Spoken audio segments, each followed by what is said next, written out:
రాజధాని రైతులకి ఎకరానికి ₹3 పన్నులాభం ఇవ్వాలి, రూపాయలు ఇవ్వాలి. రాజధాని రైతులకు ఎకరానికి ₹3 పన్నులాభం ఇవ్వాలి. రైతు కూలీకి నెలకు ₹10,000 ఎంతమంది అంతమందికి ఇవ్వాలి. రైతు కూలీకి నెలకు ₹10,000 ఇవ్వాలి. రాజధాని రైతుకి ఎకరానికి ₹1 పన్నులాభం ఇవ్వాలి. రైతు కూలీలకు నెలకు ₹10,000 ఇవ్వాలి. రాజధాని రైతులకు ఎకరానికి ₹1 పన్నులాభం ఇవ్వాలి. రైతు కూలీకి నెలకు ₹10,000 ఎంతమంది అంతమందికి ఇవ్వాలి.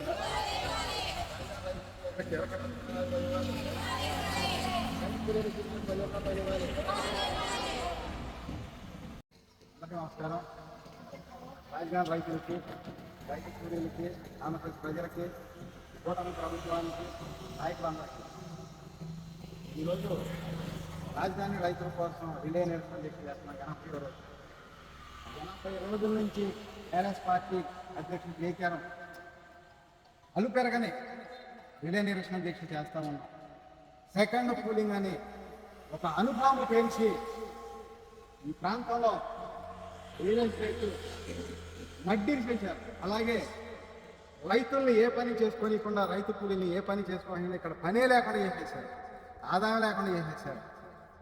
అనేక విధాలుగా కూడా మేము 80 రోజులు చేస్తుంటే నీకేం కావాలో చెప్పండి తప్ప ఇక్కడ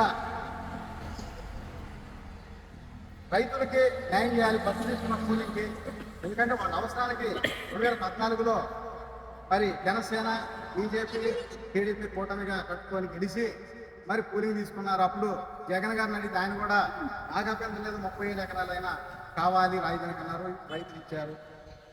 ఆ విధంగానే తర్వాత ఆయన గెలిచి మళ్ళీ 3 రాజధానులు అన్నారు. ఆ తర్వాత పర్సెంటేజ్తో జనసేన వేరే విషయం. అయితే మళ్ళీ వాళ్ళ అవసరాలు గెలిపోతున్నారు, వాళ్ళ అవసరాలు పెంచుతున్నారు. మళ్ళీ జనసేన, బీజేపీ, టీడీపీ కలిసి పోటీ చేసి ఏదేదో చేసి గెలిచి అధికారంలోకి వచ్చిన రావడంతో ఏడా రేట్లు వచ్చినాయని చెప్పి చూసి ఓర్చుకోలేక వెంటనే సెకండ్ కూలింగ్ అని చెప్పి ఒక అనుభవం పేరు చేశాం. మళ్ళీ ఎల్పీ నెంబరు ల్యాండ్ కన్వర్షన్ ఆపేస్తారు. నాకు కూలింగ్ చేయండి, నేను ఒక్కడే డెవలప్ చేస్తానంటే ఎప్పుడైతే అన్ని ప్రాంతాల వాళ్ళకి, అన్ని సామాజిక వర్గాల వాళ్ళకి, అందరికీ కూడా ఎక్కడ అడిగితే అక్కడ పర్మిషన్లు ఇవ్వండి. ఎలా డెవలప్ అయింది? ఈ పాటికి ఎప్పుడో డెవలప్ అయిపోయింది. ల్యాండ్ ఏదైనా సరే గవర్నమెంట్ ఇస్తే పాట పెట్టి అమ్మితే కనీసం 10, 15, 20, 30, 40, 50 కోట్ల రూపాయలకి ఎవరికైతే అవసరం వాళ్ళు కోరుకోండి. అంత కాకుండా కూలింగ్ మొత్తంతో ప్రతి స్థానికి తీసుకొని బినామీలకు అప్పచెప్పుకుందామని తప్పితే మంచి చేద్దాం, న్యాయమైన పద్ధతిలో నడుపుతాం అనే ఆలోచన ఎక్కడ కలగట్లేదు. ఎందుకంటే ఆయన రాజకీయాల్లో రావటమే ఏ విధంగా వచ్చాడో తెలుసు కదా. మామగారిని నమ్మితే మామగారు పార్టీ లాక్కొని ఈ ప్రాంత ప్రజలకు అన్యాయం చేసి పార్టీ ముఖ్యమంత్రి పదం లాక్కొని అయిపోయింది. మొన్న 2014 గెలిచి 33,000 ఎకరాలు ల్యాండ్ పూల్ చేసి వాళ్ళకి డెవలప్మెంట్ చేసి ఇవ్వకుండా ఫ్లాట్లు, ఆ విధంగా వాళ్ళు మళ్ళీ అన్యాయం చేసేసి సెకండ్ కూలింగ్ అని బాంబు పెరిసి మళ్ళా ఈ విధంగా జగన్ గారు ఉన్నప్పుడు ఏం చెప్పాడు ఆయన? రియల్ ఎస్టేట్ ఆగిపోతే 30 రకాల వ్యవస్థలు ఆగిపోతాయి, ఈ రాష్ట్రానికి ఆదాయ వనరులు ఆగిపోతాయి అని చెప్పిన చంద్రబాబు నాయుడు గారు ఈ రోజు మళ్ళీ ఆయన ఏం చేస్తున్నాడు? ఆయన స్వార్థం కోసం లక్షలు తీసుకుని అమ్ముకోవడానికి మళ్ళీ అదే బాటలో వచ్చి ఏడు రేట్లు పెరగకూడదు, ఇది బాగుపడకూడదు అని చెప్పి సెకండ్ కూలింగ్ అనే అనుభవం ఒకటి పేల్చి ఈ విధంగా అందరినీ నిరాశం చేసేసి. అందుకని నేను సీఎం గారిని, ఈ కూటమి ప్రభుత్వాన్ని కోరుకునేది ఏంటంటే ల్యాండ్ కన్వర్షన్లో యథామానులుగా ఇచ్చి ఎల్పీ నెంబర్లో ఏ కులపళ్ళైనా సరే అడిగినా సరే ఎక్కడ అడిగితే అక్కడ ఇచ్చేసేయండి. మీకు ఎందుకు వాళ్ళకి మీద అంత విశేషత ఎందుకు? అంటే వ్యాపారం చేసుకోవద్దా?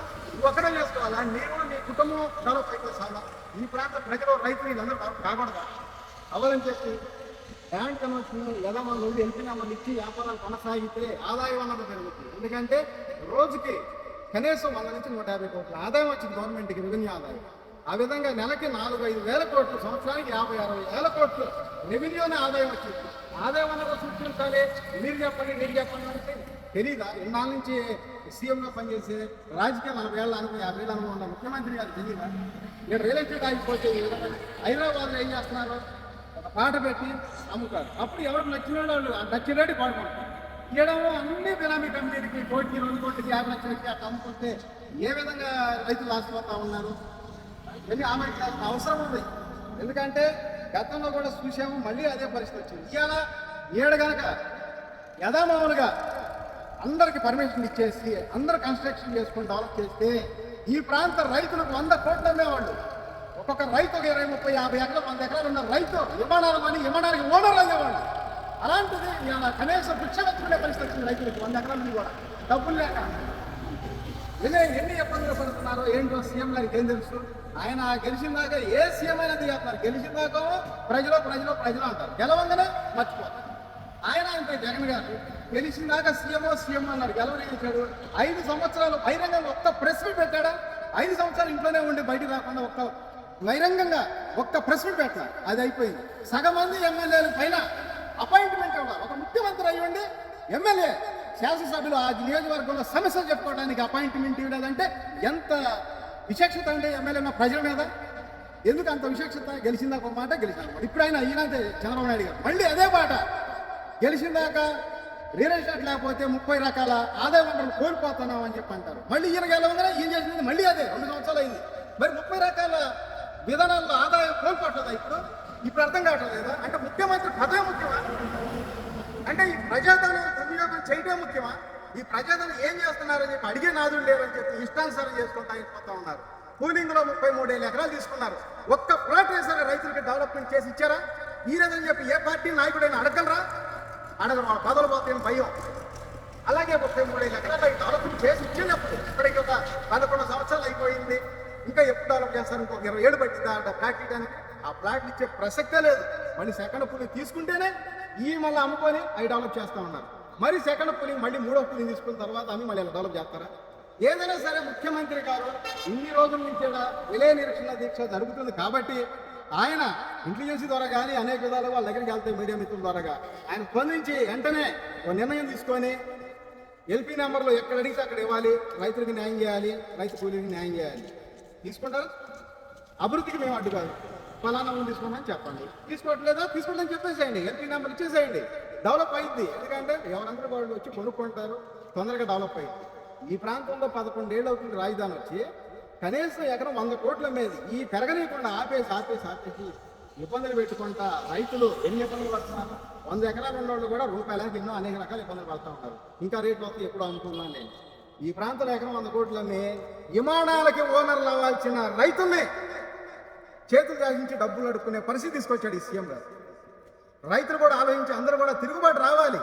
ఎందుకంటే ఇదే విధంగా కొనసాగుతూ ఉంటే మరో శ్రీలంక, మరో నేపాల్ టైప్లో రాజకీయ నాయకుల మీద ప్రజల తిరుగుబాటు వచ్చే పరిస్థితి తెచ్చుకోవద్దు అని చెప్పి నేను డిమాండ్ చేస్తా ఉన్నా అధికార పార్టీ నాయకులకి. ఎన్నో ఇబ్బందులు ఉండే రైతులకి, ఆ రైతుల ఇబ్బందులు చూసి మీరు మార్చుకొని ఒక నిర్ణయం తీసుకొని తొందరగా స్పష్టమైన హామీ ఇవ్వాలని చెప్పి నేను ప్రభుత్వానికి డిమాండ్ చేస్తా ఉన్నా. మీరు తీసుకుదలిస్తే ఎకరానికి ₹1 ఇవ్వాల్సిందే. అది కూడా ఇప్పుడైతే ఇంకా రానుంటే వాళ్ళు 5 కోట్లని అడుగుతారు ఎకరానికి. పరిస్థితి అట్లా ఉంది. ఎందుకంటే ఈ ప్రాంతం అంతా ఎప్పుడో డెవలప్ అవ్వాల్సిన ప్రాంతాన్ని మీ కుట్ర కుతంత్ర రాజకీయాల కోసం అణిచివేస్తా ఉన్నారు. అందుకని ఇప్పుడైనా సరే మండి వైఖరి మార్చుకొని ఎలుగులోకి రండి, ఎలుగులోకి వచ్చి చేయండి. ఎందుకంటే పార్లమెంటు సమావేశాలు జరిగినాయి. మనకి రాష్ట్రం విడిపోయి ఎప్పుడు కనీసం 13 సంవత్సరాలు అవుతుంది. 2013లోనే విడిపోయింది. మీరు ఇక్కడ అధికారం వచ్చి కూడా దాదాపు 12వ సంవత్సరం మళ్ళా గవర్నమెంట్ మన సీట్లు. అలాంటిది రాజధానికి ఆమోదం అవుతాయి. ఎమ్మెల్యే సీట్లు పెరిగి వాటికి చేయాల ప్రత్యేక హోదా. ఆ రోజు మోడీ గారు సీటు సరిపడా ఉండే కానీ ఇవ్వాల.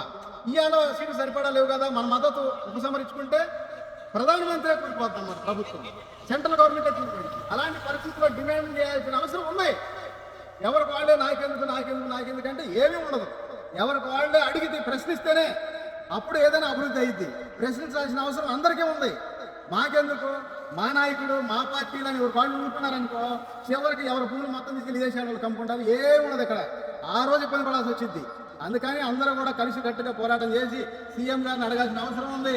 అట్లాగే ప్రతిపక్ష నాయకుడిగా హోదా లేకపోయినా సరే ఓటింగ్ శాతం ఉంది, జగన్ గారు కూడా అడగాల్సిన అవసరం ఉంది. నిలదీసి ప్రభుత్వాన్ని ప్రజలకి, రైతులకి, రైతు కూలీలకి న్యాయం చేయాల్సిన అవసరం ఉంది. అందరూ కూడా స్పందించాలని చెప్పి నేను కోరుకున్నా. ప్రభుత్వాన్ని కూడా నేను డిమాండ్ చేస్తా ఉన్నాను. ఇప్పటికైనా కళ్ళు తెరిచి రైతులకు న్యాయం చేయండి.